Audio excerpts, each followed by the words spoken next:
भारत का भौतिक विभाजन। क्लास स्टार्ट करने से पहले एक छोटी सी चीज़ बोलना चाहूँगा। किसी भी बच्चे की आवाज़ नहीं आनी चाहिए, बस इतने में ही समझ जाना, यस या नो। गुनगुनाहट और घुसर पुसर की आवाज़ अगर जिसकी आती हुई मुझे दिख गई, मैं क्लास से बाहर कर दूंगा उसको। Is that clear? फोकस सारा का सारा बेटा बोर्ड पे होना चाहिए। आज का जो टॉपिक है हमारे पास वो है physical division of India, Bharat का भौतिक विभाजन। लास्ट क्लास के अंदर बेटा मैंने समझाया होगा कि इंडिया के भारत के टुकड़े नहीं कर सकते हैं। ये हमारे कॉन्स्टिट्यूशन के अकॉर्डिंग हमें बातें समझाई गई है। बट अगर अपन बात करते हैं as a point of geography के, तो इस इंडिया के मैप को हम लोग अलग अलग टुकड़ों के अंदर तोड़ेंगे और इन्हीं अलग अलग टुकड़ों को हमें पढ़ना है। सबसे पहले अगर हम लोग बात करते हैं तो इंडिया का जो सबसे पुराना टुकड़ा है, इंडिया का छोड़ो, किसी भी भूमि का जो सबसे पुराना टुकड़ा होता है, सबसे पुराना जो भाग होता है जिसको हम लोग कंसिडर करते हैं ओल्डेस्ट लैंड पार्ट, बेटा उसको बोला जाता है शील्ड। क्या बोला जाता है? शील्ड। जैसे इंडिया का जो सबसे पुराना टुकड़ा होगा उसे क्या नाम देंगे अपन? Indian shield. वैसे ही अगर हम लोग बात करते हैं किसी और दूसरी देश का अगर कोई भूमि का सबसे पुराना टुकड़ा होगा तो उसको भी किस नाम से जाना जाएगा? शील्ड के नाम से। सबसे पहले हम लोग बात करते हैं इंडिया के मैप की। ये वाला स्टेट कौन सा होने वाला है? गुजरात स्टेट।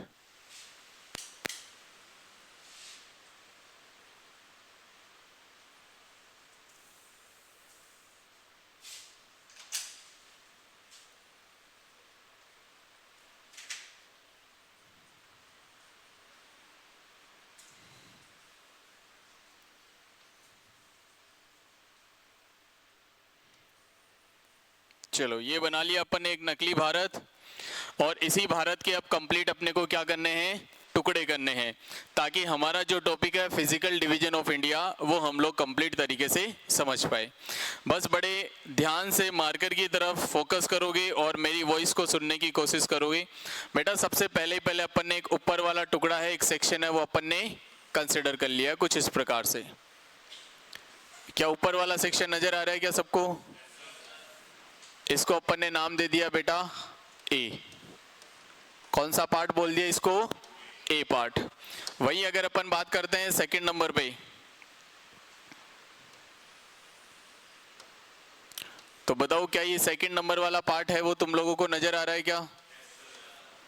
इस पार्ट को बेटा अपन ने नाम दे दिया है क्या? बी।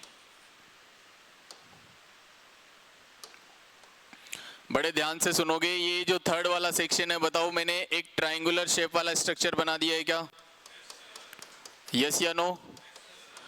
और बेटा ये जो है इस वाले सेक्शन को अपन ने नाम दे दिया है सी। क्या इंडिया के 3 सेक्शन तुम लोगों को दिख रहे हैं क्या? एक फर्स्ट नंबर वाला ऊपर वाला सेक्शन अपन ने कंसिडर करा है, उसके जस्ट नीचे बी वाला सेक्शन है और उसके जस्ट नीचे सी वाला सेक्शन है। अब इधर फोकस करोगे बेटा, 4th नंबर वाला जो सेक्शन है उसकी तरफ ध्यान दोगे। यहां से स्टार्ट हो रहा है और इस रेड वाली लाइन पे कंसंट्रेट करोगे। क्या ये 4th नंबर वाला सेक्शन बना दिया है क्या मैंने? यस या नो? और इसको नाम दे दिया मैंने क्या? डी। और मैंने इंडिया के मैप में बताया होगा भाई, अल्फाबेट अपन सब लोगों ने पढ़ा होगा, इधर ए आता है और इधर क्या आता है? बी।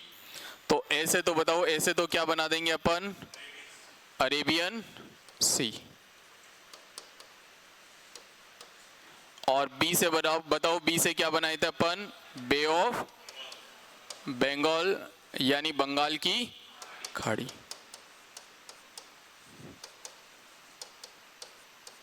और इधर आ जाएगा बेटा अपने पास क्या? अरब सागर।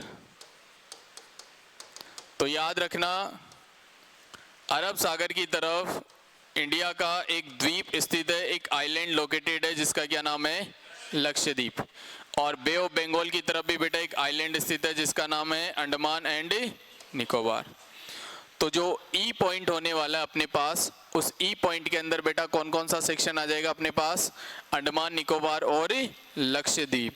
यानी 5th नंबर का जो पॉइंट है, ई नंबर का जो सेक्शन है, उसके अंदर हम लोग पढ़ेंगे आइलैंड को, यानी द्वीप समूह को।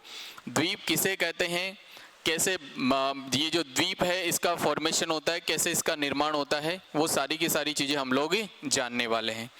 और एक बेटा मुझे ये बता दो, क्या गुजरात से ऊपर वाला जो स्टेट अपने पास इधर वाला, क्या ये राजस्थान है क्या? और राजस्थान वालों को याद रख लेना, राजस्थान वालों को एक ही गाड़ी पसंद है, वो कौन सी है? थार। तो बताओ थार का जो मरुस्थल है बेटा वो कहाँ हो जाएगा? राजस्थान के अंदर हो जाएगा, थार डेजर्ट। तो बताओ क्या टोटल 6 पार्ट के अंदर इस इंडिया को कंप्लीट मैंने डिवाइड कर दिया है क्या? अब अगर क्वेश्चन पूछ लिया जाए कि इंडिया का फिजिकल डिवीजन कितने टाइप से किया गया है? टोटल 6 टाइप से। पहला सेक्शन अपन ने ऊपर वाला कंसिडर करा है। अब इधर मैं एक लिस्ट लिख रहा हूं।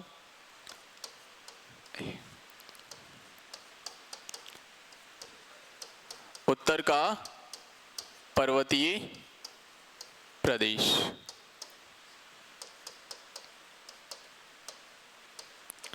Northern mountain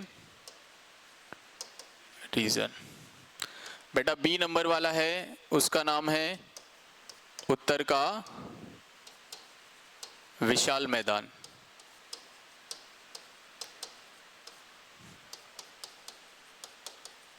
northern greater plains. बेटा सी नंबर वाला जो सेक्शन है वो है अपने पास क्या? प्रायद्वीपीय भारत। इसको बोलते हैं अपन पेनिनसुलर इंडिया। क्या बताओ 3 सेक्शन नजर आए क्या? सबसे पहले मैंने बताया है उत्तर का पर्वतीय प्रदेश। क्या बताओ नॉर्थ साइड ऊपर ही ऊपर होने वाली है क्या? नॉर्दर्न माउंटेन रीजन के अंदर बेटा जो चीज हम लोग पढ़ेंगे वो पढ़ेंगे अपन हिमालय। क्या पढ़ेंगे अपन? हिमालय। आखिरकार ये हिमालय बना कैसे है, कितना पुराना है, कैसे इसका फॉर्मेशन हुआ है, वो सारी की सारी चीजें हम लोग जानेंगे। फिर अगर अपन बात करते हैं तो सेकंड नंबर पे कौन सा सेक्शन है अपने पास? उत्तर का विशाल मैदान। यानी ये तो ऊपर ही ऊपर वाला हिमालय यानी बर्फ वाला सेक्शन है। और अगर उससे नीचे की तरफ बात करेंगे तो भारत के अंदर कौन सा भाग आ जाएगा? मैदानी भाग आ जाएगा। प्लेन एरियाज कंसिडर करेंगे अपन कहां पर? इंडिया के अंदर। सबसे मोस्ट और सबसे इंपॉर्टेंट है बेटा, क्या ये एक ट्रायंगुलर शेप नजर आ रहा है क्या तुम लोगों को? और यही ट्रायंगुलर शेप वाला जो स्ट्रक्चर है उसको किस नाम से जाना जाता है? पेनिनसुलर इंडिया के नाम से।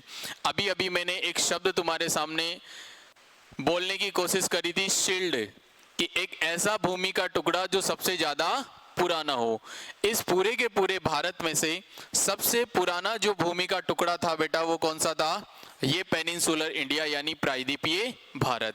तो अगर तुम लोगों से क्वेश्चन पूछ लिया जाए कि भारतीय शील्ड है वो कौन से हिस्से को कहा जाता है? दैट इज पेनिनसुलर इंडिया यानी प्रायद्वीपीय भारत। या क्वेश्चन पूछ लिया जाएगा कि भारत की मुख्य भूमि का सबसे पुराना टुकड़ा कौन सा है? Oldest land part of India, that is called peninsular India. इस पेनिनसुलर इंडिया का शेप पूछ लिया जाता है कि किस आकृति का ये प्रायद्वीपीय भाग है वो बना हुआ है। तो बता दो कौन सी आकृति का नजर आ रहा है तुम्हें? त्रिभुजाकार आकृति का नजर आ रहा है, यानी ट्रायंगल शेप का स्ट्रक्चर होने वाला है कौन सा? प्रायद्वीपीय भारत। इस पूरे इंडिया के अंदर सबसे पुराना या सबसे पहली बार जो इंडिया का हिस्सा हुआ था वो बेटा कौन सा हुआ था? Peninsular India. इसी पेनिनसुलर इंडिया से शुरुआत हुई थी कौन से देश की? भारत देश की। फिर उसके बाद में हिमालय बना, हिमालय के बाद में फिर मैदानी भाग बने, फिर अरब सागर बना, बंगाल की खाड़ी बनी, उसके बाद में द्वीप समूह बने और उसके बाद में फिर क्या बन गया? थार का मरुस्थल। तो मुझे बताओ भारत का भौतिक विभाजन है वो कितने प्रकार से पढ़ लिया अपन ने? टोटल 6 प्रकार से। 3 ये स्ट्रक्चर समझ में आ गए। 4th पॉइंट की बात करते हैं अपन, इस पॉइंट की। तो बेटा इसको बोला जाता है कोस्टल बाउंड्री। क्या बोला जाता है? कोस्टल बाउंड्री का मतलब होता है तटीय सीमा। मुझे एक चीज बताओ, यहाँ गुजरात से लेकर इधर वेस्ट बंगाल तक, क्या दोनों तरफ हमें समुद्र ही समुद्र नजर आ रहे हैं क्या?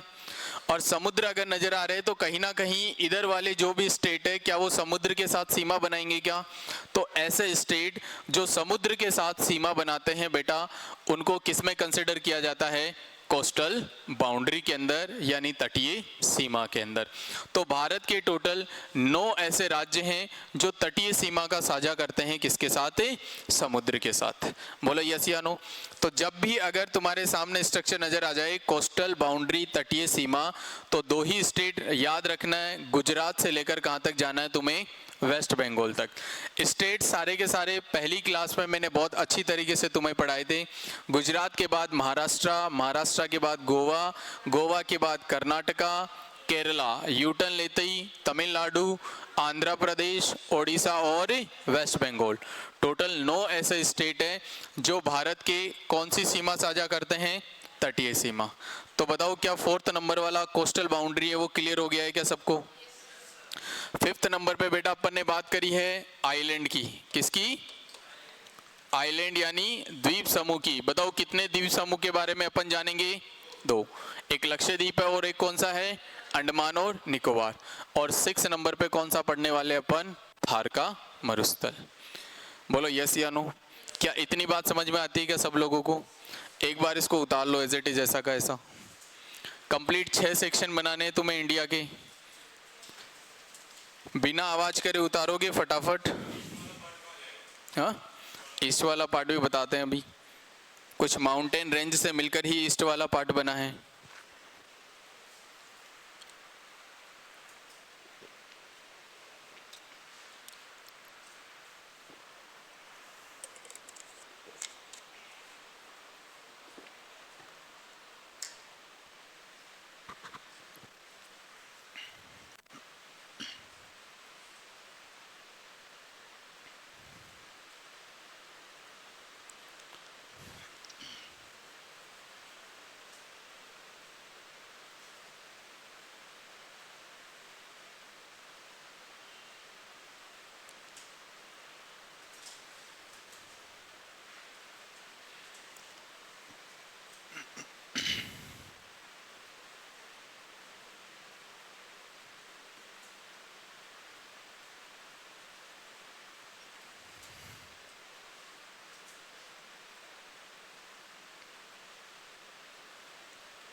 सभी के नाम लिख लेना और ये डायग्राम के अंदर अलग अलग सेक्शन बना लेना।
डायग्राम बनाओगे और अलग से सारे के सारे नाम मेंशन कर लेना इनके।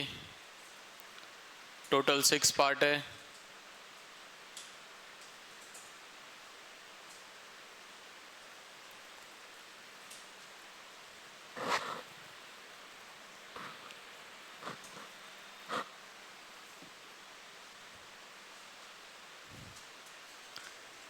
टोटल भारत की बहनें कितनी बताई थी मैंने, और भारत का भाई कितना था?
बना लिया क्या?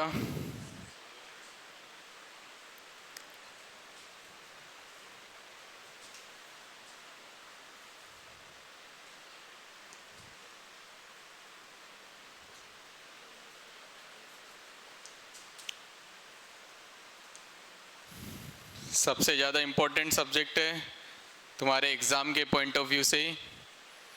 100% 3 से 4 क्वेश्चन है वो पूछे जाएंगे इस पूरे के पूरे सब्जेक्ट से।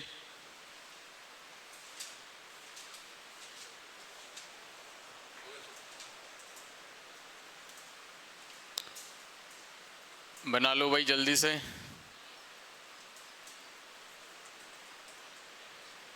तो बात कर रहे थे हम लोग इंडिया के फिजिकल डिवीजन की, और टोटल कितने प्रकार से इसका फिजिकल डिवीजन किया गया है? 6 टाइप से। पहले ऊपर ही ऊपर अगर हम लोग भारत के नक्शे में देखते हैं तो हमें क्या नजर आएगा? हिमालय। और इन्हीं हिमालय से कुछ नदियां निकलती है, और वो नदियां धीरे धीरे बहती हुई और फिर किसका निर्माण कर लेती है? उत्तर के विशाल मैदान का। किसका निर्माण करेगी? उत्तर के विशाल मैदान का। 3rd नंबर पे अपन ने जाना है प्रायद्वीपीय पठार, जो भारत की भूमि का सबसे पुराना टुकड़ा था। समुद्र के साथ सीमा बनाने के कारण इन सभी राज्यों को किसके अंदर रखा गया है? तटीय सीमावर्ती राज्यों के अंदर। और टोटल कितने स्टेट है जो कोस्टल बाउंड्री शेयर करेंगे इंडिया के? 9 स्टेट। वही अपन बात करते हैं आइलैंड की, तो अरेबियन सी की तरफ जो आइलैंड है वो है लक्षद्वीप, और बे ऑफ बंगाल की तरफ जो आइलैंड है वो कौन सा होने वाला है? अंडमान एंड निकोबार। और लास्ट के अंदर अपन ने कंसिडर किया है डेजर्ट ऑफ थार, यानी थार का मरुस्थल। और सिंपल सी चीज है, राजस्थान वालों को कौन सी गाड़ी पसंद है? वही थार। तो थार का जो मरुस्थल है वो कहाँ होने वाला है? राजस्थान के अंदर होने वाला है। क्या बताओ, ये पूरा का पूरा स्ट्रक्चर है इस इंडिया के मैप के अंदर, वो तुम लोगों को समझ में आता है क्या? अब अगर मैं कंप्लीट इंडिया का अगर ब्लैंक मैप तुम्हारे सामने है तो क्या उसका फिजिकल डिवीजन तुम लोग बड़ी आसानी से कर लोगे क्या? ऊपर ही ऊपर वाला सेक्शन है वो हिमालय, बीच वाला जो सेक्शन है वो कौन सा आ जाएगा? मैदानी भाग। तीसरा आ जाएगा प्रायद्वीपीय भारत। गुजरात से लेकर वेस्ट बंगाल वाली ये जो बाउंड्री है बेटा वो किस में आ जाएगी? कोस्टल बाउंड्री में। दोनों तरफ आइलैंड आ जाएगा, और राजस्थान के अंदर क्या बना हुआ है? थार का मरुस्थल। तो टोटल हमने इंडिया का फिजिकल डिवीजन है वो कितने प्रकार से पढ़ लिया है? 6 प्रकार से। अब इन एक एक सेक्शन को हम लोग कंप्लीटली डिस्कस करेंगे कि आखिरकार हिमालय क्या है, उत्तर का विशाल मैदान क्या है, प्रायद्वीपीय पठार क्या है, कोस्टल बाउंड्री क्या है, आइसलैंड क्या है, और थार का मरुस्थल क्या होने वाला है। यस या नो? बताओ क्या सभी ने लिख लिया है क्या कंप्लीट? हो गया सबका कंप्लीट? चलो सबसे पहले हम लोग बात करते हैं पॉइंट नंबर ए, उत्तर का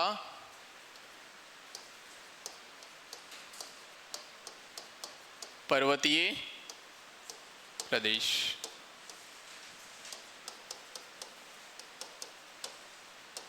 नॉर्दर्न माउंटेन रीजन। अब देखो कहानी है वो बड़े ध्यान से सुनोगे कि आखिरकार कैसे इस हिमालय का निर्माण हुआ है, कैसे हम लोग ओरिजिन ऑफ हिमालय है वो समझेंगे। तो याद रखना, सबसे पहले हमारे पूरे के पूरे पृथ्वी पर एक महासागर हुआ करता था। क्या हुआ करता था? एक ही महासागर। महासागर यानी जिसके अंदर क्या हो? चारों तरफ पानी ही पानी हो। क्या हो? चारों तरफ पानी ही पानी। तो पहले पूरे के पूरे भारत में सिर्फ और सिर्फ कितना महासागर हुआ करता था? एक महासागर। और याद रखना, इस पूरे के पूरे महासागर में एक भूमि का टुकड़ा था जिसका नाम दिया अपन ने कॉन्टिनेंट यानी महाद्वीप। तो पहले के टाइम में पूरे के पूरे पृथ्वी पर एक ही महासागर हुआ करता था और बेटा इस महासागर का नाम था पैंथालासा। क्या नाम था? पैंथालासा। और एक ही भूमि का टुकड़ा हुआ करता था इस पूरे के पूरे महासागर में जिसका नाम था बेटा पेंजिया। क्या नाम था? पेंजिया। तो मुझे बताओ, अगर तुम लोगों से क्वेश्चन पूछ लिया जाए कि सबसे पहले पूरे के पूरे पृथ्वी पर एक ही महासागर हुआ करता था, उसका क्या नाम है? पैंथालासा। और पूरे के पूरे भूमि पर एक ही महाद्वीप हुआ करता था जिसका क्या नाम है?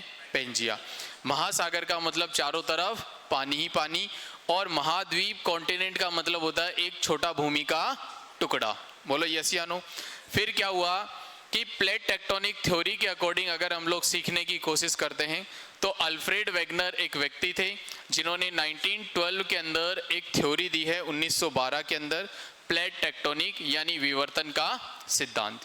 उस प्लेट टेक्टोनिक थ्योरी के अंदर क्या चीज बताई है कि पृथ्वी जैसे ही घूमना स्टार्ट होती है तो पृथ्वी की जो आंतरिक प्लेटें हैं वो आपस में क्या होती है? टकराती है। क्या होती है? आपस में टकराती है। और इन्हीं आंतरिक प्लेटों के टकराने के कारण ये जो एक अपने पास पेंजिया है बेटा, इसके क्या होते गए हैं? छोटे छोटे टुकड़े होते गए हैं। तो इससे जो नेक्स्ट सेक्शन हम लोग पढ़ने वाले हैं वो बड़े ध्यान से सुनोगे। क्या अपने पास एक ही महासागर था क्या? बोलो यस या नो? और इस महासागर में जैसे ही ये प्लेटें आपस में टकराती है तो टकराने के बाद ये जो अपने पास पेंजिया था बेटा कितने सेक्शन के अंदर डिवाइड हो गया? अभी 2 सेक्शन में डिवाइड हो गया है। कितने सेक्शन में डिवाइड हो गया? 2 सेक्शन में। पहले एक पेंजिया था और अब एक पेंजिया से कितने पेंजिया बन चुके हैं? टोटल 2 पेंजिया बन चुके हैं। तो हम लोग ये सीख सकते हैं क्या कि यहाँ से 2 भूमि के टुकड़े आ गए हैं अब अपने पास। जो ऊपर वाला भूमि का टुकड़ा है बेटा इसको तो बोला गया है अंगारा भूमि। क्या बोला गया है? अंगारा भूमि, अंगारा लैंड। और नीचे वाला जो भूमि का टुकड़ा है बेटा इसको बोला गया है गोंडवाना भूमि। गोंडवाना लैंड। तो बताओ क्या पेंजिया के ही 2 टुकड़े हो गए हैं क्या? और इस पेंजिया के 2 टुकड़े होने के कारण एक ऊपर वाला टुकड़ा नॉर्थ साइड में, इसलिए इसको कौन सा भाग दे दिया? Northern part. और नीचे वाला टुकड़ा साउथ दिशा में होने के कारण बेटा इसको कौन सा नाम दे दिया? सदर्न भाग। तो क्वेश्चन पूछ लिया जाएगा पेंजिया का दक्षिणी भाग किस नाम से जाना जाता है? गोंडवाना भूमि का। पेंजिया का उत्तरी भाग है वो किस नाम से जाना जाएगा? अंगारा भूमि का। अब बड़े ध्यान से सुनोगे, यहां पर एक स्ट्रक्चर बना रहा हूं मैं। ये है बेटा अपने पास क्या? इंडिया। क्या है? बताओ मैंने कैसा शेप बनाया है इंडिया का? ट्रायंगुलर। और ट्रायंगुलर शेप वाला जो भारत का टुकड़ा था बेटा उसका क्या नाम बताया था? अभी देखो देखिए अपनी कॉपी में, प्रायद्वीपीय। तो बताओ सबसे पहले भारत का सिर्फ और सिर्फ इतना सा टुकड़ा ही था क्या? यस या नो? और सबसे पहले जो भारत है वो कौन सी भूमि का हिस्सा हुआ करता था? गोंडवाना भूमि का हिस्सा हुआ करता था। बोलो यस या नो? फिर से वापस से पृथ्वी घूमना स्टार्ट होती है और पृथ्वी के घूमने के कारण वापस से पृथ्वी की प्लेटें आपस में क्या होगी? टकराती है। तो टकराने के बाद वापस से हम लोग देखेंगे एक स्ट्रक्चर को।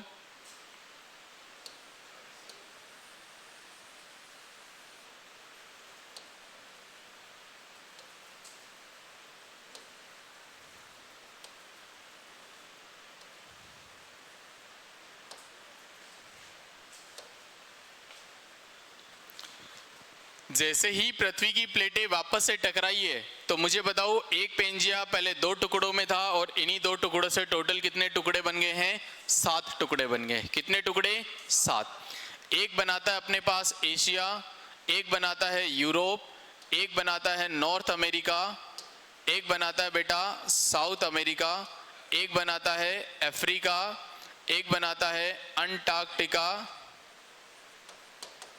और एक बनाएगा अपने पास ऑस्ट्रेलिया। तो मुझे बताओ, टोटल एक पेंजिया से अभी के टाइम प्रेजेंट टाइम में कितने भूमि के टुकड़े हैं?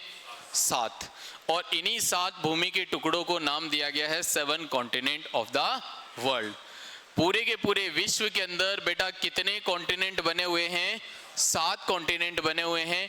पहला एशिया, दूसरा Europe, north America, south America, Africa, Antarctica और ऑस्ट्रेलिया।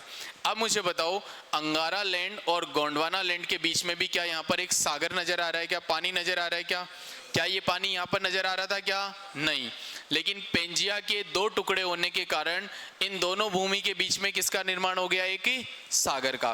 तो बेटा ये वाला जो सेक्शन आने वाला है, इस सागर का नाम है टेथिस सागर। क्या नाम है? टेथिस सागर। Tethys sea. और इसी टेथिस सागर से निर्माण हुआ है हिमालय का। किसका निर्माण हुआ है? हिमालय का। अब हिमालय का निर्माण कैसे हुआ? देखो, ये जो ऊपर वाली भूमि का टुकड़ा है, इससे छोटे छोटे कंकड़ पत्थर टूटकर किसकी तरफ गिरने लगे हैं? इधर। और ये जो गोंडवाना भूमि के टुकड़े हैं, इससे भी छोटे छोटे टुकड़े हैं टूटकर और किस में गिरने लगे हैं? इस टेथिस सागर में। अब जैसे ही पानी का प्रेशर आता है तो बताओ क्या कॉन्ट्रैक्शन होगा क्या उनका? यस या नो? फिर वापस से पृथ्वी घूमी है तो ये छोटे छोटे टुकड़े हैं, इनके ऊपर प्रेशर किया गया है। इस मार्कर की तरफ देखना, अगर इस मार्कर को मैं दोनों तरफ से दबाने की कोशिश करूंगा तो इस मार्कर का कुछ हिस्सा मुझे बताओ ऊपर की तरफ उठ जाएगा क्या? जैसे ही कोई चीज पिचकती है तो बताओ, पिचकने के बाद इसका जो स्ट्रक्चर है, कुछ हिस्सा है वो ऊपर की तरफ उठना स्टार्ट हो जाएगा क्या? ऐसे ही इस टेथिस सागर में बहुत सारे छोटे छोटे अवशेष थे, उनका कॉन्ट्रैक्शन हुआ है और उनके कॉन्ट्रैक्शन के कारण यहाँ पर एक पहाड़ी नुमा स्ट्रक्चर बन गया है। और यहीं से ओरिजिन होता है बेटा किसका? हिमालय का। किसका?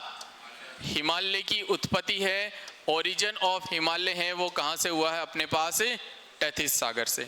तो हिमालय है वो एक फोल्डेड माउंटेन है। कैसा है? फोल्डेड, यानी एक के बाद एक, एक के बाद एक, एक के बाद एक। जैसे अगर मैं बोलूं कि तुम्हारी जो कॉपी है उसको फोल्ड कर दो रे, तो तुम लोग क्या करते हो? उस कॉपी को फोल्ड कर देते हो, एक एक एक पेज है वो स्टार्ट कर देते हो। वैसे ही हिमालय के अंदर एक एक एक पर्वत है वो कैसे हैं? एक ही सीक्वेंस के अंदर लगे हुए हैं। तो हिमालय बहुत नया भाग है हमारे भारत का, सबसे पुराना नहीं है। अब मुझे बताओ, प्रायद्वीपीय भारत और हिमालय, क्या दोनों के अंदर डिफरेंस समझ में आ गया क्या? सबसे पुराना जो टुकड़ा है वो तो कौन सा था? प्रायद्वीपीय भारत। और प्रायद्वीपीय भारत के बाद फिर निर्माण हुआ है किसका? हिमालय का। बोलो, इतनी बात समझ में आ गई क्या? पहले भारत किसका हिस्सा हुआ करता था? अफ्रीका का। लेकिन जैसे ही वापस से प्लेटें टकराई है अफ्रीका से हटकर, और अब भारत है वर्तमान में वो बेटा कौन से कॉन्टिनेंट के अंदर आ गया अपने पास? एशिया कॉन्टिनेंट में। तब जाकर हम लोग जानते हैं कि हमारा जो भारत है वो कौन से महाद्वीप के अंदर आता है? एशिया महाद्वीप में। सबसे पहले गोंडवाना भूमि, गोंडवाना भूमि के बाद अफ्रीका का हिस्सा हुआ करता था, और अफ्रीका के बाद में फिर भारत है वो प्रायद्वीपीय भारत है वो कहाँ शिफ्ट हो गया है? एशिया के अंदर। तो आज हम लोग ये जानते हैं कि हमारा जो भारत है वो कौन से महाद्वीप का हिस्सा होता है? एशिया महाद्वीप का हिस्सा होता है। बोलो यस या नो? क्या इतनी बात समझ में आ गई क्या सबको? चलो, सबसे पहले ये तीनों के तीनों डायग्राम बनाओगे। रटने जैसा कुछ भी नहीं है इस सब्जेक्ट में, सिर्फ और सिर्फ डायग्राम की क्लियरिटी आनी चाहिए।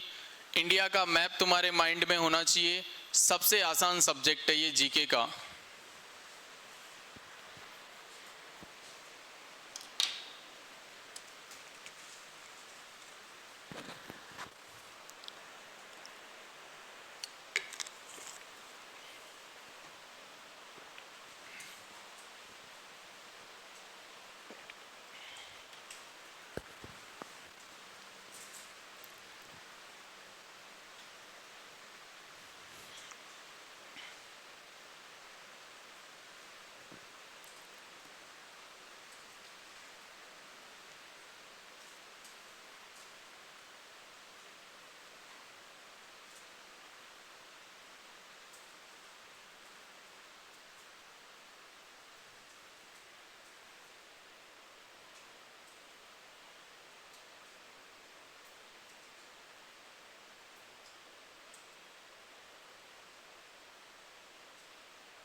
तीनों डायग्राम बना लेना।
धीरे धीरे पृथ्वी की प्लेटें फिर से टकराती है और आगे इन फ्यूचर भी चांस है कि इन 7 के अलावा और भी कॉन्टिनेंट हमें देखने को मिल सकते हैं।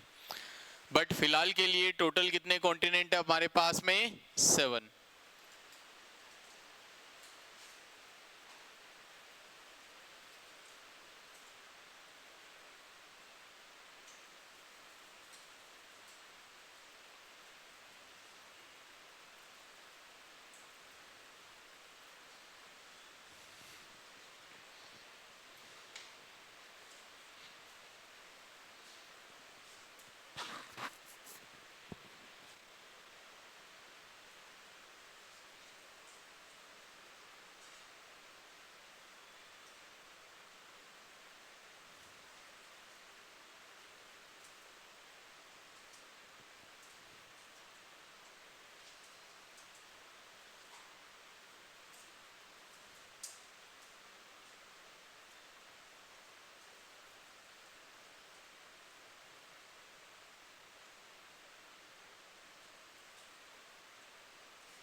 क्या बना लिया क्या कंप्लीट?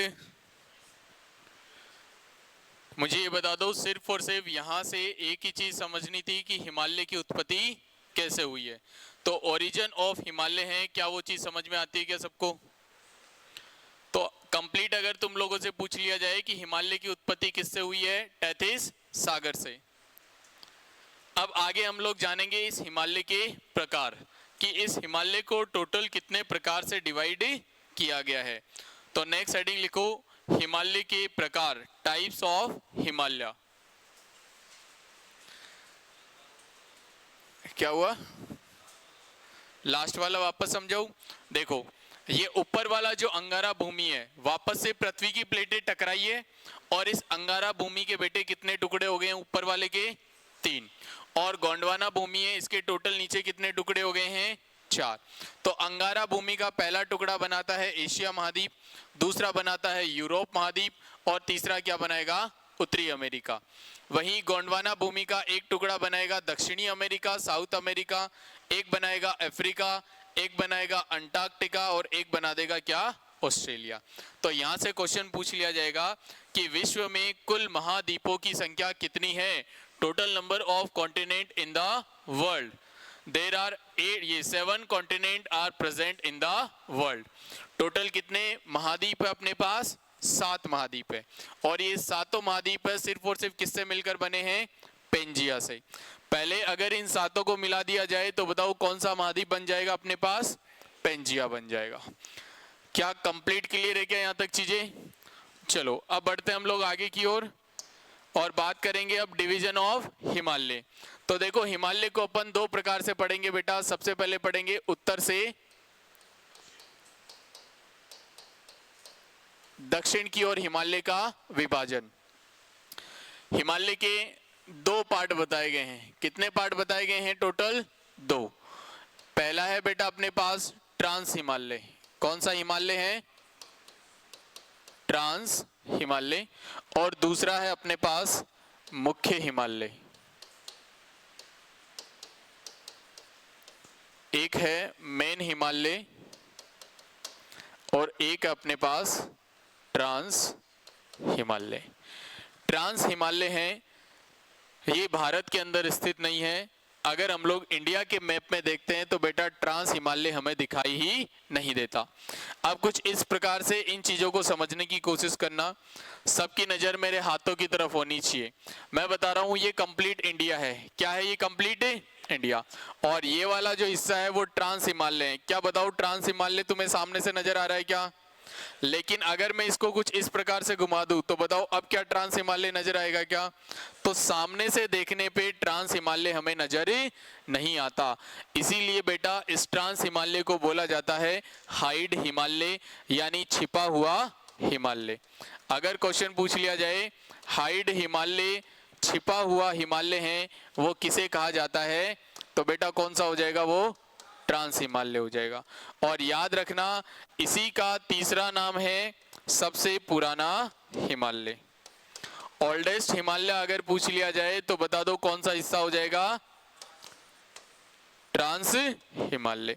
तो हिमालय के दो सेक्शन बताएं अपन ने। पहला देखा है ट्रांस हिमालय और दूसरा कौन सा देखा है? मेन हिमालय। ट्रांस हिमालय है वो भारत के अंदर नजर नहीं आता, भारत के जस्ट पीछे की तरफ है, छिपा हुआ है। इस वजह से इसको और किस नाम से जाना जाता है? हाइड हिमालय के नाम से। सबसे पुराना हिमालय होने के कारण इसको और किस नाम से जाना जाता है? ओल्डेस्ट हिमालय।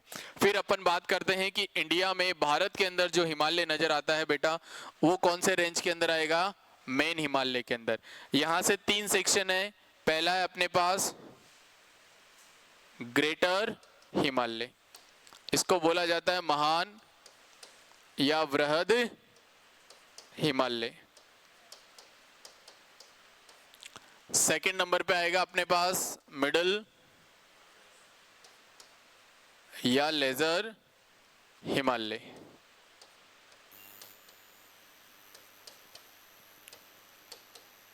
लघु हिमालय या मध्य हिमालय। और सबसे जो लास्ट के अंदर आने वाला है वो आ जाएगा अपने पास शिवालिक। शिवालिक हिमालय। तो बता दो हिमालय को टोटल कितने सेक्शन के अंदर डिवाइड करा अपन ने? दो सेक्शन के अंदर। किसके अकॉर्डिंग? नॉर्थ से साउथ। अगर नॉर्थ ही नॉर्थ की बात करेंगे ऊपर ही ऊपर तो बेटा कौन सा हिमालय नजर आएगा? ट्रांस हिमालय। भारत की बात करेंगे तो सबसे ऊपर ही ऊपर कौन सा हिमालय नजर आएगा? ग्रेटर।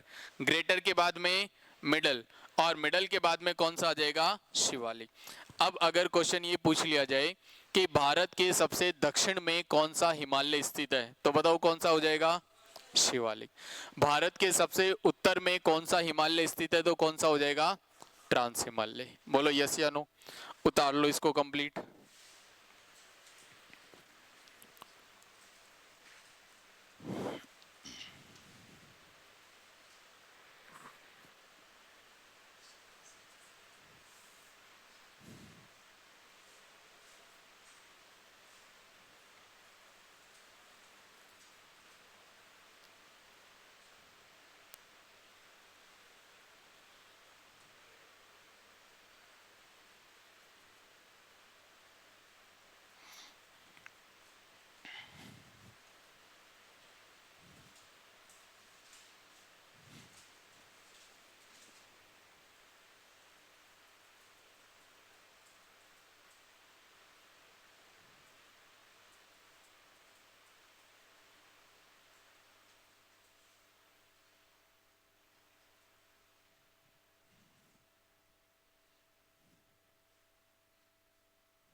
क्या? सबसे सदर्न हिमालय ये हैं। इंडिया में बात करेंगे तो सबसे नदन ये हैं।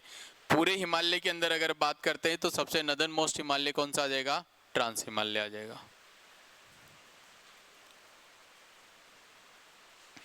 क्या नॉर्थ से साउथ तक जो हिमालय का डिवीजन है वो समझ में आता है क्या?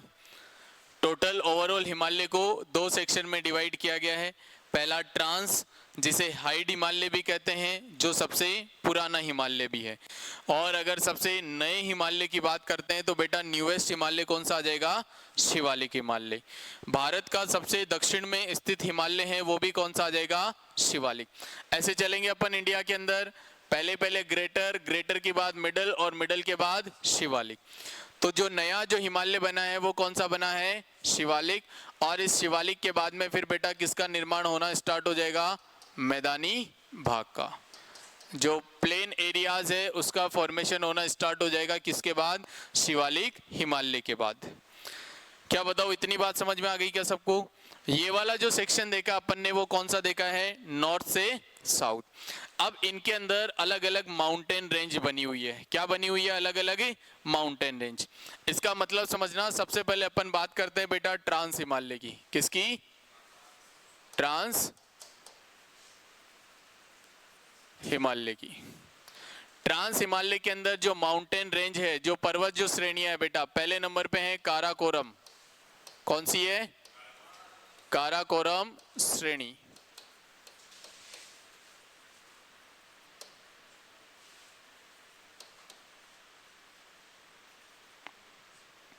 सेकंड नंबर पे अपने पास लद्दाख। थर्ड नंबर पे है अपने पास जास्कर। और बेटा फोर्थ नंबर पे है अपने पास कौन सी?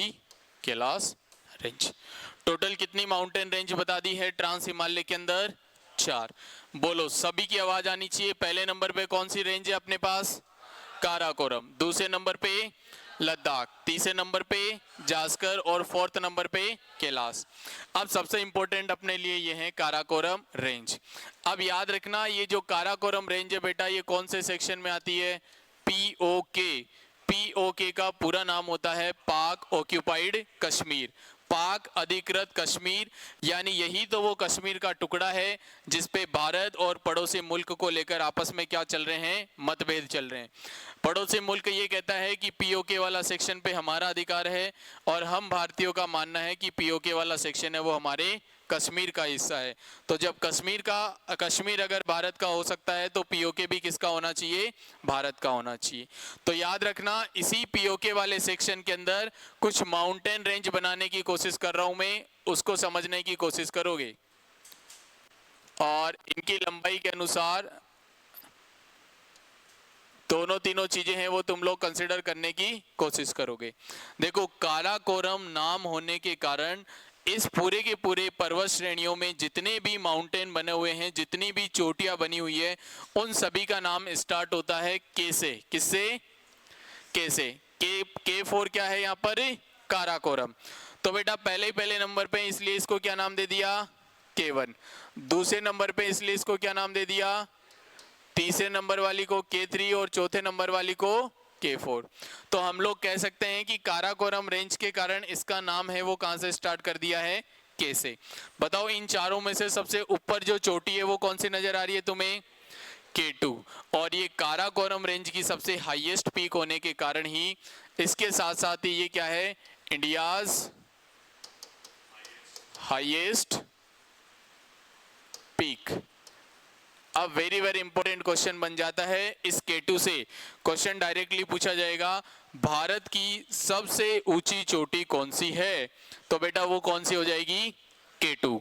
K2 बताओ कौन सी रेंज के अंदर आएगी? काराकोरम रेंज के अंदर। बोलो यस या नो। अब इसकी टोटल हाइट अगर बात करते हैं अपन, तो इसकी टोटल हाइट है 8611 मीटर। कितनी हाइट है इसकी टोटल?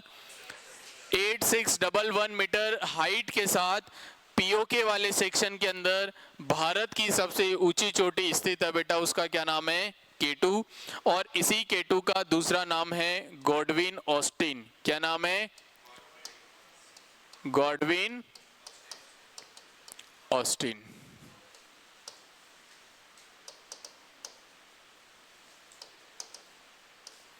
तो दोनों में से कोई भी नाम तुम लोगों से पूछ लिया जाएगा कि भारत की सबसे ऊंची चोटी, highest peak of India, that is Godwin Austen या K2, और इसकी हाइट है वो कितनी होने वाली है, 8611 मीटर होने वाली है। क्या बताओ, इतनी बात समझ में आ गई क्या? तो पूरे के पूरे ट्रांस हिमालय के अंदर कितनी माउंटेन रेंज पढ़ाई है मैंने, 4। पहले नंबर पे काराकोरम, दूसरे पे लद्दाख। अब ये लद्दाख, जास्कर, ये दोनों के दोनों कहां पर है, इधर देखने की कोशिश करोगे। अब क्या ये कंप्लीट इंडिया है क्या अपने पास? आप ध्यान से समझने की कोशिश करोगे। यहां एक यूनियन टेरिटरी अपने पास बेटा कौन सी, जम्मू एंड, और इधर कौन सी है, लद्दाख। तो ट्रांस हिमालय तो इधर की तरफ चला गया क्या, पूरा का पूरा भारत के पीछे की तरफ। उसके बाद में लद्दाख माउंटेन रेंज कुछ इस प्रकार से जाएगी और जास्कर माउंटेन रेंज इस प्रकार से जा रही है। अब अपन बात करते हैं कैलाश पर्वत श्रेणी की। तो बेटा जो कैलाश माउंटेन रेंज है वो लद्दाख माउंटेन रेंज का हिस्सा था, लेकिन इसका कुछ टुकड़ा है वो किधर की तरफ निकल गया, तिब्बत चाइना की तरफ। तो यहाँ तिब्बत चाइना के अंदर कौन सी माउंटेन रेंज देखने को मिलती है अपने को, कैलाश मानसरोवर। बहुत बार तुम लोगों ने देखा होगा कैलाश मानसरोवर की यात्रा बहुत टिपिकल रास्ता है, हिमाचल प्रदेश से रोहतांग दर्रे से इसका रास्ता है वो गुजरता है। तो याद रखना, ट्रांस हिमालय में काराकोरम रेंज है वो तो भारत के पीछे की तरफ यानी पीओके वाले सेक्शन में। इधर लद्दाख रेंज आ जाएगी, इसके नीचे जास्कर आ जाएगी, और लद्दाख रेंज का ही टुकड़ा आगे कहां पर चला गया है, तिब्बत चाइना में। और यहाँ पर इस माउंटेन रेंज को किस नाम से जाना गया है, कैलाश मानसरोवर के नाम से। तो ट्रांस हिमालय की चारों माउंटेन रेंज क्लियर है क्या, यस या नो? फिर अपन बात करते हैं आगे किसकी, ग्रेटर हिमालय की।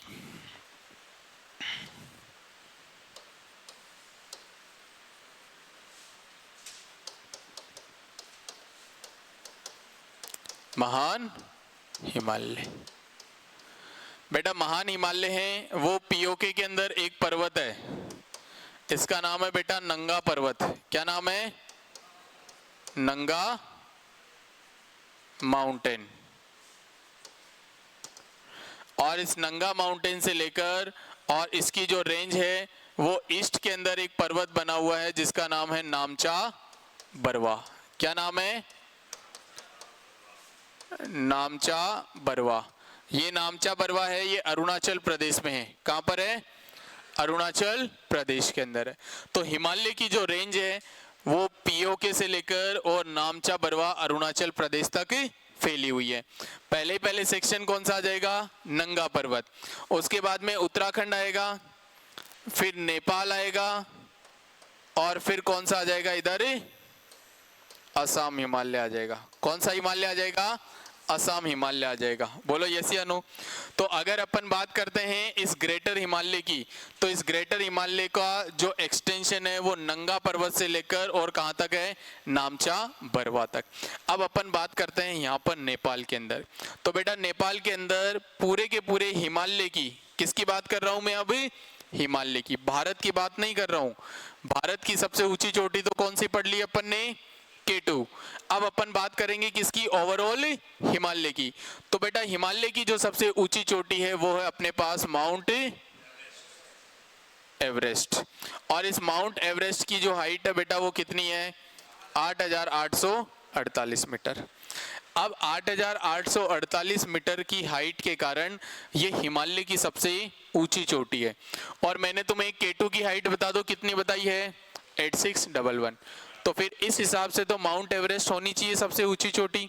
लेकिन ये जो माउंट एवरेस्ट है ये 3 जगह फैली हुई है। कितनी जगह, 3। भारत में इसको किस नाम से जाना जाता है, माउंट एवरेस्ट के नाम से। तो इस हाइट के भारत में जो हाइट है इसकी वो 8611 से क्या है, कम है। इसीलिए तो इंडिया की जो सबसे ऊंची चोटी है वो किसको कंसिडर किया गया है, K2 को। किसको, K2 को। इंडिया की, भारत की सबसे ऊंची चोटी अगर पूछ लिया जाए तो कौन सी हो जाएगी, K2। अगर क्वेश्चन पूछ रहा जा रहा है कि हिमालय की सबसे ऊंची चोटी है वो कौन सी हो जाएगी, माउंट एवरेस्ट हो जाएगी। कौन से हिमालय के अंदर आती है ये, नेपाल हिमालय के अंदर आती है। बताओ इतनी बात क्लियर है क्या सबको? लिखो इसके अंदर महान हिमालय में, पहले तो ये लिखना ट्रांस हिमालय वाला। उसके बाद ये लिखना ग्रेटर हिमालय के अंदर।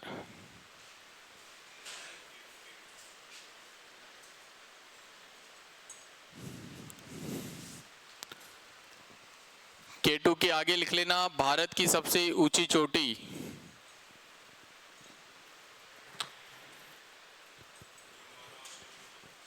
Godwin Austen.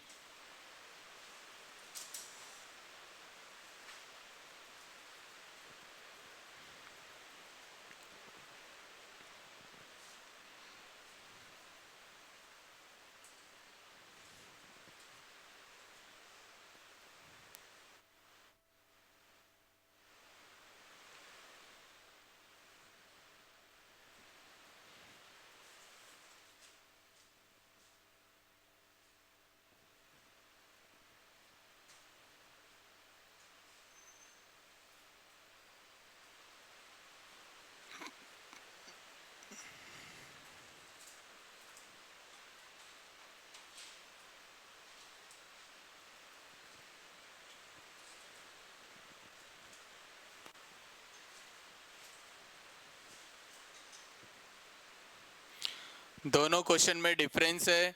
हिमालय की सबसे ऊंची चोटी माउंट एवरेस्ट, भारत की सबसे ऊंची चोटी K2।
बताओ बना लिया क्या? क्या ट्रांस हिमालय और ग्रेटर हिमालय की माउंटेन रेंज समझ में आ गई है क्या? फिर आता है अपने पास मध्य या लघु हिमालय, और मध्य और लघु हिमालय के अंदर आता है हिमाचल प्रदेश। कौन सा आता है? और हिमाचल प्रदेश है या मध्य या लघु हिमालय हैं, वो घूमने की दृष्टि से सबसे सुटेबल हिमालय हैं। तुमने देखा होगा जितने भी न्यू मैरिड कपल है वो घूमने जाते हैं कुल्लू मनाली, नैनीताल, शिमला, रानीखेत, तो ये जगह है सारी की सारी वो कौन से हिमालय के अंतर्गत आती है? लघु या मध्य हिमालय के अंदर। तो अगर क्वेश्चन पूछ लिया जाए कि पर्यटन की दृष्टि से सबसे अच्छा जो हिमालय है वो कौन सा है अपने पास? लघु या मध्य हिमालय। और यहाँ पर जो पर्यटन जो स्थल अपने पास जो टूरिज्म प्लेसेस बने हुए हैं वो कौन कौन से बने हुए हैं? कुल्लू मनाली, रानीखेत, नैनीताल, इन सभी जगह पर जितने भी विजिटर्स है वो हिमालय को क्या कर सकते हैं? विजिट कर सकते हैं, घूम सकते हैं। और अगर अपन बात करते हैं तो सबसे लास्ट वाला जो हिमालय अपने पास वो कौन सा था? शिवालिक। शिवालिक के अंदर जो हिमालय है वो ज्यादा ऊंचाई पर नहीं है। ऊपर वाला जो हिमालय है वो पूरा का पूरा बर्फ से ढका हुआ है, और नीचे नीचे आते आते जो हिमालय है वो बर्फ से कम हो गया है और पर्वतों से, पहाड़ों से, पत्थरों से क्या हो गया है? ज्यादा बन गया है। तो याद रखना उत्तर से लेकर दक्षिण तक बेटा हिमालय के कितने पार्ट बता दिए गए हैं तुम्हें? टोटल 4। ट्रांस, ग्रेटर, मिडल और शिवालिक हिमालय। अब अपन बात करेंगे हिमालय का पश्चिम से लेकर और पूर्व तक का विस्तार। अभी तक अपन ने माउंटेन रेंज के अकॉर्डिंग इनको कंसिडर करा है। पश्चिम से लेकर पूर्व तक जो हिमालय का विस्तार है उसको हम लोग डिफाइन करेंगे नदियों के आधार पर, अकॉर्डिंग टू रिवर। बताओ क्या ये बना लिया है क्या सबने? वापस से सभी का आंसर आना चाहिए। भारत की सबसे ऊंची चोटी कौन सी बताइए? K2 की हाइट टोटल कितनी है? हिमालय की सबसे ऊंची चोटी कौन सी है? माउंट एवरेस्ट की सबसे जो हाइट है टोटल वो कितनी है? 8848 मीटर। चलो अब बात करते हैं अपन हिमालय का पश्चिम से लेकर पूर्व तक का विस्तार।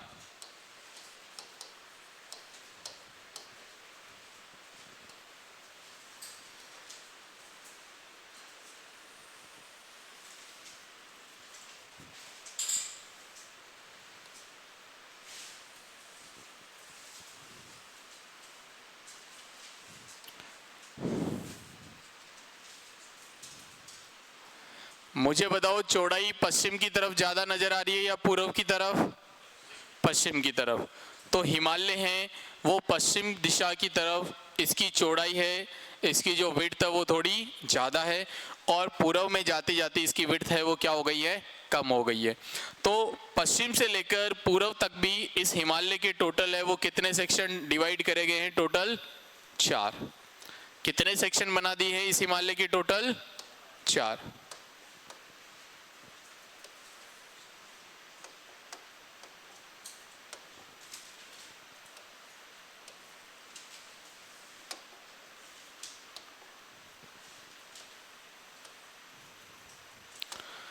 चलो सबसे पहले अपन बात करते हैं इस वाले हिमालय की।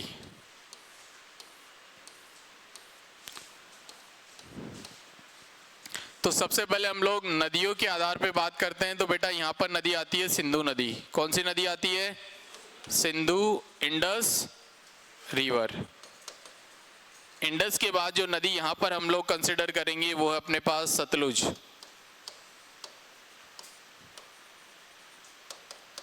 कौन सी रिवर आ जाएगी? सतलुज। सतलुज के बाद यहाँ पर जो नदी हम लोग कंसिडर करेंगे बेटा वो आ जाएगी काली। कौन सी आ जाएगी?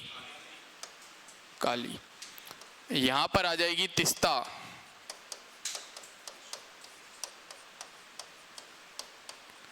और लास्ट वाला है वो आ जाएगा अपने पास कौन सा? ब्रह्मपुत्र।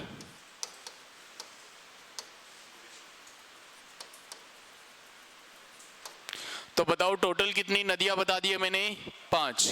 इन 5 नदियों के अंदर इस हिमालय के टोटल कितने सेक्शन कर दिए गए हैं? कंप्लीट 4 सेक्शन कर दिए हैं।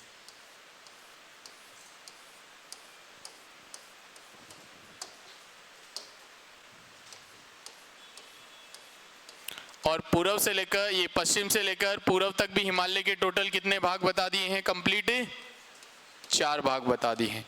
अब देखो यहां से क्वेश्चन कैसे पूछ लिया जाएगा। इनके नाम अलग अलग हम लोग डिनोट करेंगे। सबसे पहले वाला जो हिमालय है उस हिमालय का नाम दे दिया अपन ने कश्मीर और पंजाब हिमालय। कौन सा हिमालय? कश्मीर और पंजाब हिमालय। दूसरे नंबर पे आ गया अपने पास कुमायूं हिमालय। ये जो कुमायूं है ये उत्तराखंड के अंदर है। कहां पर है? उत्तराखंड के अंदर। तीसरे नंबर पे आ गया अपने पास नेपाल हिमालय। और चौथे नंबर पे आ गया अपने पास कौन सा? असम हिमालय। अब पता है यहां से क्वेश्चन कैसे पूछा जाएगा। क्वेश्चन पूछ लिया जाएगा असम हिमालय का विस्तार किन किन नदियों के बीच में किया गया है। तो बताओ असम हिमालय है वो कौन कौन सी नदियों के बीच में आ रहा है? तिस्ता और ब्रह्मपुत्र। पंजाब और कश्मीर हिमालय किन 2 नदियों के बीच में बसा हुआ है? तो बताओ कौन सा हो जाएगा? सिंधु और सतलुज। कुमायूं हिमालय हैं जो प्रॉपर उत्तराखंड के अंदर आता है वो कौन कौन सी नदियों के बीच में है? सतलुज और काली। नेपाल हिमालय है वो किस किस के बीच में आने वाला है? काली और तिस्ता। तो इन नदियों का जो सीक्वेंस है बेटा वो याद रखना है। सिंधु से सतलज, सतलज से काली, काली से तिस्ता और तिस्ता से ब्रह्मपुत्र। और टोटल कितने सेक्शन डिवाइड कर दिए गए हिमालय के? 4। पहले नंबर पे कौन सा? कश्मीर और पंजाब हिमालय सिंधु से लेकर सतलुज तक। दूसरे नंबर पे है कुमायूं हिमालय, ये किस किस के बीच में आ जाएगा? सतलुज से काली। तीसरे नंबर पे है नेपाल, काली से तिस्ता। और 4th नंबर पे है आसाम, और आसाम का आ जाएगा अपने पास तिस्ता से ब्रह्मपुत्र रिवर। नोट डाउन करो इसको। हिमालय का पश्चिम से पूर्व तक विस्तार।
बना लो कंप्लीट, पश्चिम से लेकर पूर्व तक हिमालय का विस्तार।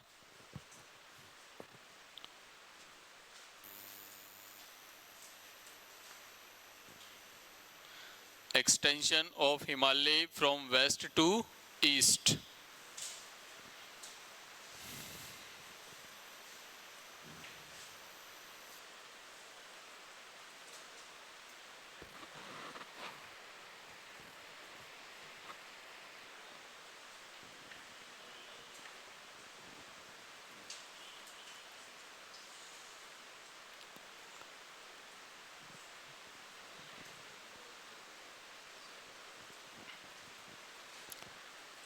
बताओ क्या 6 पार्ट में से पहला पार्ट कंप्लीट समझ में आ गया क्या? उत्तर का जो पर्वतीय प्रदेश था उसमें अपन ने बात करी है सिर्फ और सिर्फ किसकी? हिमालय की। अब इन्हीं हिमालय से कुछ नदियां निकलती है और उन नदियों से कौन सा भाग बनेगा?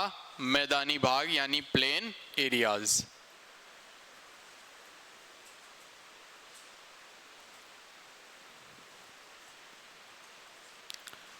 सारी नदियों के नाम याद हो जानी चाहिए।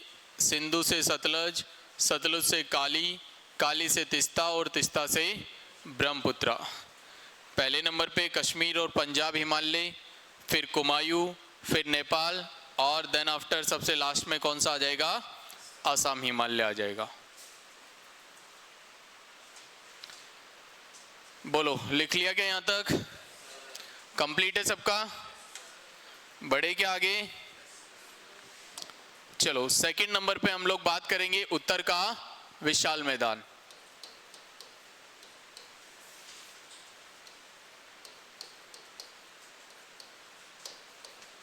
Northern greater plane.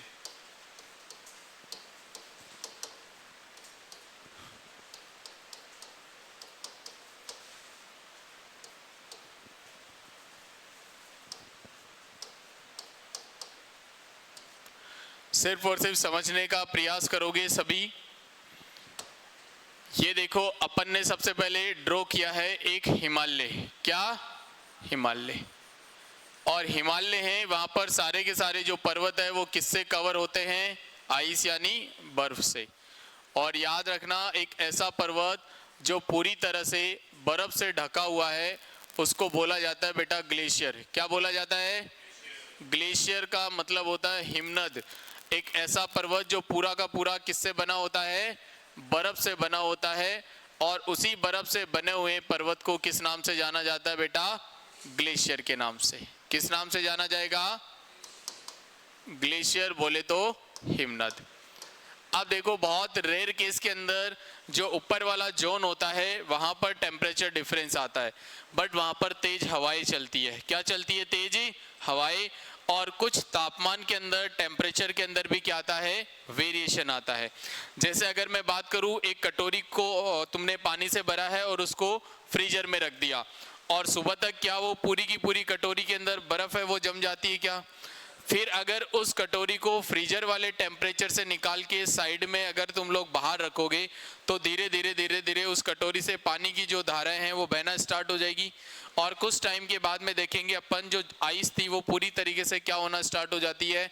मेल्ट होना स्टार्ट हो जाती है। बर्फ है वो पिघलना चालू हो जाती है। तो बेटा जब भी ये ग्लेशियर के अंदर थोड़ा सा टेम्परेचर डिफरेंस आता है, थोड़ी तेज हवाएं चलती है, तो ये ग्लेशियर है वो पिघलना स्टार्ट हो जाता है। बर्फ ही तो है और बर्फ क्या होती है? पिघलना स्टार्ट। और बर्फ पिघलने के बाद में कुछ धाराएं हैं पानी की वो बहती हुई स्टार्ट हो जाती है। और बेटा याद रखना बहता हुआ पानी ही हमेशा क्या कहलाएगा? नदी कहलाएगा। क्या कहलाएगा? नदी।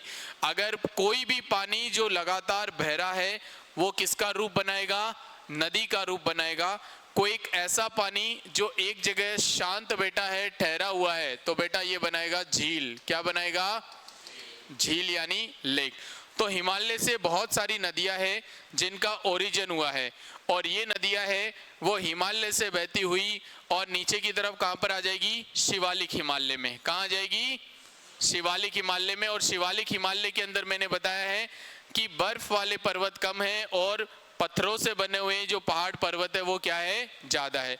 तो जैसे ही ये नदियां शिवालिक हिमालय के अंदर आती है तो अपने साथ छोटे छोटे कंकड़ पत्थर भी ले आती है। देखो पानी अपना रास्ता खुद ब खुद बनाता है, और पानी ऐसी चीज है चाहे कितनी भी मजबूती से मजबूती चीज हो उसको काट ही देता है। पानी पत्थर को भी काट देता है क्या? तो जैसे ही ये नदियां इन पर्वतों से बहती हुई आएगी तो इन पर्वतों की ऊपर वाली जो पपड़ी है, जो हल्की वाली लेयर है, क्या वो अपने साथ ही बहाकर ले आती है क्या? और नदियों के अंदर तुमने देखा होगा पत्थर बिल्कुल गोल गोल हमें मिलते हैं, यस या नो? तो ये नदियां क्या करती है, अपने साथ बहुत सारे छोटे छोटे कंकड़ पत्थर लेकर आ जाती है।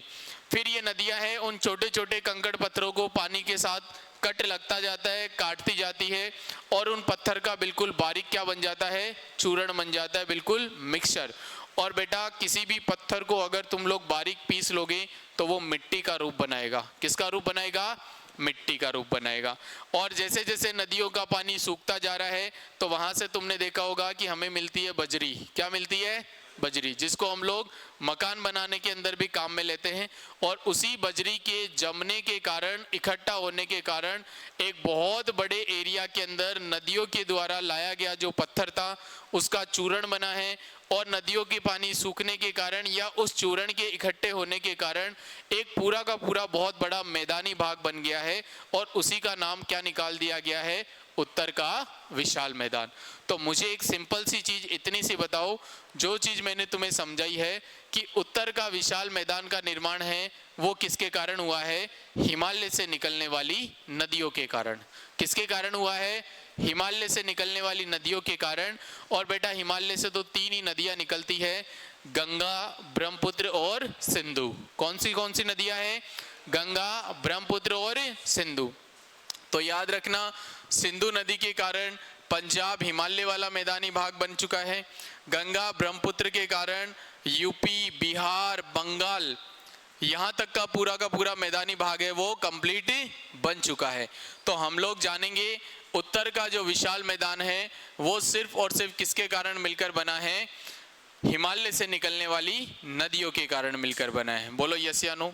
अब एक छोटा सा सेक्शन में बताने की कोशिश करूंगा, इसको समझने का प्रयास करोगे।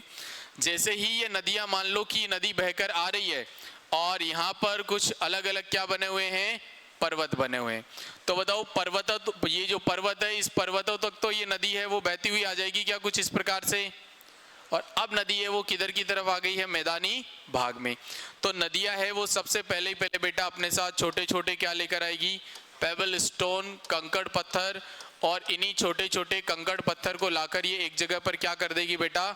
जमा देगी। तो मुझे बता दो, अगर ऊपर की तरफ कंकड़ पत्थर है तो क्या ये जो नदी है क्या ये तो इसके नीचे की तरफ आ गई है क्या? तो मुझे बताओ कंकड़ पत्थर के नीचे अगर नदी बह रही है तो क्या हमें दिखाई देगी क्या? नहीं दिखाई देगी। तो याद रखना, जैसे ही नदियां पर्वतों से बहकर नीचे की तरफ आएगी, अब देखो पर्वत पे स्लोप भी इस प्रकार से रहते हैं, और ये पत्थर है तो पत्थर पे तो पानी की स्पीड क्या होगी? तेज। लेकिन जैसे ही पानी मिट्टी के अंदर आएगा, मैदानी भाग में आएगा, तो बेटा इनकी स्पीड क्या हो जाती है? स्लो हो जाती है। तो ये जो कंकड़ पत्थर वाला क्षेत्र है इसको बोला जाता है भाबर। क्या बोला जाता है? भाबर। क्या बताओ यहाँ पर खेती हो सकती है क्या? नहीं हो सकती है। अगर मैं बोलूं कि बेटा एक पहाड़ पे जाकर और गेहूं उगा दो तुम लोग, क्या गेहूं उग पाएंगे क्या? नहीं। तो ये खेती के लिए कल्टीवेशन के पॉइंट ऑफ व्यू से भाबर वाला जो क्षेत्र अपने पास वो सूटेबल नहीं है। फिर कुछ दूरी के बाद में क्या होता है, ये जो नदी की जो धारा है वो वापस किधर की तरफ आ जाती है? अर्थ सरफेस पे आ जाती है, यानी धरातल पे आ जाती है। और बेटा इस क्षेत्र को बोला जाता है तराई। क्या बोला जाता है? तराई रीजन। अब ये जो तराई रीजन है इसमें कुछ मिट्टी होगा, कुछ पानी होगा, कुछ मिट्टी होगा, कुछ पानी। अगर मिट्टी में अगर पानी मिला दोगे तो क्या वो दलदल बन जाएगा? क्या मड हो जाएगा? कीचड़ बन जाएगा वो? तो इसी दलदल वाली भूमि के ऊपर हम लोग गन्ना उगा सकते हैं क्या? क्या चावल भी इसी प्रकार की भूमि के ऊपर अच्छे खासे उग सकते हैं क्या? यस या नो? तो गन्ना हमेशा कहाँ पर उगाया जाता है? दलदल वाली भूमि के अंदर। स्टेट नहीं पूछ रहा रे, लैंड की बात कर रहे अपन कि कौन सी भूमि होनी चाहिए जहां पर गन्ना और चावल आराम से उगाए जा सकते हैं। तो बेटा वो रीजन कौन सा हो जाएगा अपने पास? तराई। अब देखो इस नदी को देखना, ये नदी वापस बहती हुई आ रही है और कुछ छोटी छोटी नदियां हैं, वो अपना जो जल है बेटा क्या वो मेन रिवर के अंदर जाकर मिला देगी क्या? ये मुख्य नदी अपने पास बड़ी नदी, और ये बड़ी कब बनी है? जब इसमें बहुत सारी छोटी छोटी नदियां अपना जल ले जाकर मिला दी है। अब मुझे बताओ, इस नदी के अंदर पानी तो पहले ही था, बड़े ध्यान से सुनोगे, इसमें और नदी आ रही है तो क्या इसके पानी का लेवल है क्या वो बढ़ जाएगा क्या? ऊपर से बारिश और हो गई है तो मुझे बताओ क्या इस नदी के पानी का स्तर और बढ़ गया है क्या?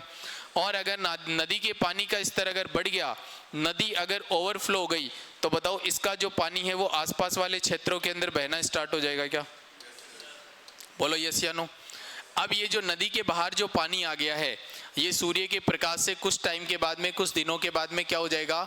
सूख जाएगा। क्या हो जाएगा? सूख जाएगा। सनलाइट इस वाटर को एब्जॉर्ब कर लेगी, और मुझे बता दो एब्जॉर्ब करने के बाद क्या ये भी दलदल वाली भूमि बन जाएगी क्या? यस या नो। अब याद रखना, ये जो इस नदी के पास वाली जो भूमि है, इसको मैंने किसी भी इंस्ट्रूमेंट से पकड़कर पीछे की तरफ खींच दिया है कि मान लो ये जो मिट्टी थी, इस मिट्टी को मैंने खींचकर और यहाँ तक इसका एक ढेर लगा दिया है, ये एक मैंने मिट्टी का टीला बना दिया है। तो मुझे बताओ, अगर इस मिट्टी को मैं पकड़ के खींचूंगा तो अंदर से तो नई मिट्टी मिलेगी क्या? और नई मिट्टी अगर मिल रही है तो बताओ ये वाली मिट्टी है वो क्या हो जाएगी? पुरानी हो जाएगी। अब मान लो कि यहाँ एक मिट्टी है जिसको मैंने खोदा है, तो खोदने के बाद जो मिट्टी है उसको तो मैंने पकड़कर साइड में कर दिया है, तो नीचे अंदर से तो कौन सी मिट्टी मिलेगी मेरे को? नई मिट्टी। अरे जमीन में एक खड्डा खोदो तुम लोग, उस खड्डे को जैसे ही खोदते जाओगे तो बताओ जो मिट्टी है उसको तो किधर की तरफ कर दोगे तुम? बाहर। और अंदर से कौन सी मिट्टी मिलती जाएगी? नहीं। कुत्ता अपने रहने के लिए खड्डा बनाता है, और वो जिस स्पीड से उस मिट्टी को किधर की तरफ फेंकता जाता है? पीछे की तरफ। तो नीचे अंदर से कौन सी मिट्टी मिलेगी? नहीं। तो बेटा एक तो होती है पुरानी मिट्टी, कौन सी? पुरानी जलोढ़ मिट्टी, इसको बोलते हैं अपन ओल्ड एलुवियल सॉइल। और इस नदी के पास वाली ये वाली जो मिट्टी है बेटा, ये वाली मिट्टी कौन सी हो जाएगी अपने पास? नई जलोढ़ मिट्टी। मुझे बताओ, क्या पुरानी भी किसी एक टाइम नई नई थी क्या मिट्टी? यस या नो? क्या सास भी कभी बहू थी क्या? तो वैसे ही अपन बात कर सकते हैं कि जो पुरानी जलोढ़ मिट्टी है, क्या वो भी एक टाइम के लिए नहीं थी क्या? तो याद रखना, इनके नाम पूछ लिए जाएंगे। पुरानी जलोढ़ मिट्टी को बेटा बोला जाता है बांगर। क्या बोला जाता है? बांगर। अभी देखना क्वेश्चन कैसे मिलेंगे तुम्हें डायरेक्ट। और जो नई जलोढ़ मिट्टी है बेटा, इसको बोला जाता है खादर। क्या बोला जाता है? खादर। तो मुझे बताओ, उत्तर के विशाल मैदान के अंदर तुम्हें कितने नाम बताएं टोटल? 4। कंकड़ पत्थर वाला क्षेत्र है वो तो कौन सा कहलाएगा? जहां नदी की धारा वापस धरातल पे आ जाएगी वो कौन सा? तराई। जो नदी के पास वाली मिट्टी है उसको पकड़कर साइड में ले जाऊंगा तो वो पुरानी बन जाएगी क्या? और यहाँ से जो नई मिट्टी मिलेगी क्या वो नई मिट्टी मिल जाएगी क्या? तो क्वेश्चन ये पूछा जाएगा, उत्तर के विशाल मैदान में नई जलोढ़ मृदा को किस नाम से जाना जाता है? बताओ किस नाम से जाना जाएगा? खादर के नाम से। उत्तर के विशाल मैदान में जो पुरानी जलोढ़ मिट्टी है बेटा, उसको किस नाम से जाना जाएगा? ये 2 ही क्वेश्चन पूछे जाएंगे, इसके अलावा कोई तीसरा क्वेश्चन नहीं पूछा जाएगा। बोलो यस या नो। तो हिमालय से नदियाँ निकली है, नदियाँ अपने साथ छोटे छोटे कंकड़ पत्थर लाई है। अब देखो ये कंकड़ पत्थर है वो नदियों के पानी के साथ कट लग लग के इनका क्या बनता जाएगा? मिक्सचर यानी चूर्ण। और यही जो बारीक चूर्ण है वो धरती के ऊपर क्या हो जाएगा? इकट्ठा हो जाएगा, वही मिट्टी का रूप बनेगा। और मिट्टी जितने दूर में फैलती जाएगी क्या वहाँ पर मैदानी भाग होता जाएगा क्या? यस या नो। घर में किसी खेत के अंदर जब शादी होती है तो खेत के अंदर क्या कर दिया जाता है? उसको समतल कर दिया जाता है, तो उस मिट्टी को क्या कर दिया जाता है? फैला दिया जाता है। वैसे ही ये जो बारीक जो मिक्सचर बनेगा, मिट्टी बनेगी, वो धीरे धीरे धीरे धीरे मैदानी भाग बनाएगी, और जितना एरिया कवर करेगी वो पूरा का पूरा भाग ही क्या कहलाएगा? मैदानी भाग कहलाएगा। तो मुझे बताओ, उत्तर का विशाल मैदान है, क्या वो तुम लोगों को समझ में आता है क्या? सिर्फ और सिर्फ बेटा कितने सेक्शन याद रखने इसमें? 4। कंकड़ पत्थर वाला क्षेत्र है वो तो कौन सा हो जाएगा? भाबर। जहां गन्ना और चावल की खेती की जा सकती है वो कौन सा? अब मुझे बताओ, कृषि के लिए, खेती के लिए सबसे ज्यादा जो यूजफुल जगह है क्या वो यही होने वाली है क्या? क्योंकि यहाँ नदी है और नदी का पानी भूमि के अंदर भी तो रहेगा, तो भूमि के अंदर वैसे ही नमी होगी, तो यहाँ पानी की ज़्यादा ज़रूरत नहीं पड़ेगी और यहाँ पर बहुत अच्छी तरीके से हम लोग फसल कर सकते हैं। तो क्वेश्चन अगर पूछ लिया जाए कि उत्तर के विशाल मैदान में कृषि के लिए सबसे उपजाऊ जो क्षेत्र है वो कौन सा होने वाला है? खादर होने वाला है। कौन सा हो जाएगा? खादर। क्या इतनी बात समझ में आ गई? क्या नोट डाउन करो, उत्तर का विशाल मैदान, और इसको उतार लो। बाकी बेटा अपन कंटिन्यू करेंगे इसको नेक्स्ट क्लास में।